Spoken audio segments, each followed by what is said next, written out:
Hello to all of you, the viewers of Poland Daily Culture. My name is Maria Kądzielska, and we have with us in the studio Richard Barclay, an artist. Today, an artist. Today, an artist. Thank you very much for coming. Thank you for having me. And since we already know you have a lot of occupations, but today you come to us with a lot of your paintings, our pictures. It's hard to distinguish. But before we go to this topic, obviously you're not Polish by birth, or I'm not sure. But, well, the thing is, my mother... But tell us your story. Like, how did you end up here near Vistula? Well, my mother had an affair with a Polish man when it was fashionable. Okay. And he, being very Polish, didn't hang around too long. In fact, he didn't even bother to wait for me to be born. He'd already... I'm sorry. That was what Poland was all about. Apparently, it was all about romanticism and heroic men and madness and all this sort of thing, which made it very appealing. When? Well, no, this was the view that people certainly had of Poland when I was a small boy. I mean, immediately after the Second World War, Poland was highly, highly regarded in Britain.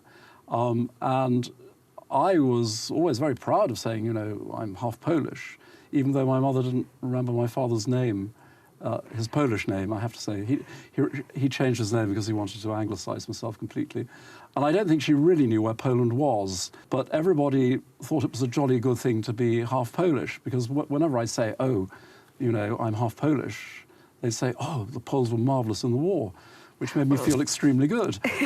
That's true, actually. It was true. It's entirely true. As being, you know, reaffirmed now with Polish behaviour towards Ukrainians, which is exemplary. But I sort of had this. I had two desires when I was a child. One was to find my father, and the other was to actually discover about Poland. And I used to read a lot. I wasn't quite sure whether it was Poland or Russia I was reading about. It all seemed to be pretty much the same sort of thing. But I could imagine myself leading great cavalry charges and being heroic and titles everywhere, which we don't have a title, but because my family's even older than titles. Yes, I mean, Poland was sort of a great part of my emotional childhood, I think. And then after, of course, you were brought up in Britain. I'm completely English. I'm totally English. You know, there's nothing Polish about me. There's somebody... Well, at least you could be a Polish school, or like the... in London, no, I don't think that was my mother's image for me at all. I just went off to boarding school and was a very English boy. And my stepfather was a very English man. So I was brought up in a very English sort of... Well, no, slightly privileged way, actually, because my stepfather had a racing car team.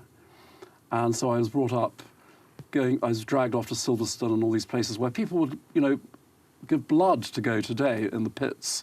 And I used to sort of be dragged down into these pits, you know, where the cars are and the racing drivers are 8, 9, 10, 11, 12 years old, and absolutely loathe it. I loathed it because I had to do it, you know. And my stepfather wasn't very good at sharing his enthusiasm with a 12-year-old boy. But it was remarkable, and I only wish I could remember more of it, actually. All I do remember is driving around central London in cars that we use for racing, like his Aston Martin DBR2. That's not a bad image, after all. I'll tell you what really gets you. It's when people crowd around the car, you're sitting in it, and you realise they're not looking at you, they're looking at the car. I mean, it is so... you know, sort of debasing. And I think that's what really put me off cars almost for life, I think. Yeah, like your car is more popular than you. Much more popular. I mean, there's a great thing. You see men, you know, particularly, you know, always you see young men getting out of their car, sort of closing the door with a swing and then sort of looking really important and looking around to see who's watching them getting out of their Opel or something. It does something for a man's ego, certainly it does. Definitely. It's like these were real cars, I have to say, you know. So coming back to your Polish story, how did it start that you at least start going here? Well, after all, it was middle of Peer Island. Yeah, well, I started coming in 1998, actually, but what happened was, when I was about 14, I found my father through going through the London telephone book. And he made it absolutely clear he didn't want to have anything to do with me. And he he was very cross that my mother had even told me about him, which I don't know what you're supposed to say if you're a child, you know, actually didn't have a daddy or whatever, I don't know. Anyway, that was interesting. Then, I mean, many years later, I lived in Rome for 12 years, and I was back in London. One evening in about 1997, I was walking through Piccadilly Circus. And I don't know why I was walking through Piccadilly Circus, because I lived in Kensington, and I'd come from I don't know where, and I was walking with my bike. You know, I had a push bike. I never used to walk through Piccadilly. And there was this young man with a map, and people going, no, no, no, no. And he sort of turned his sight on me, and he had a beret, and he came over and he said, "Where's Liberty?" And I thought this was a ludicrous question because it wasn't on a map. Obviously, you don't find Liberty on a map. But what he meant was the clothes shop.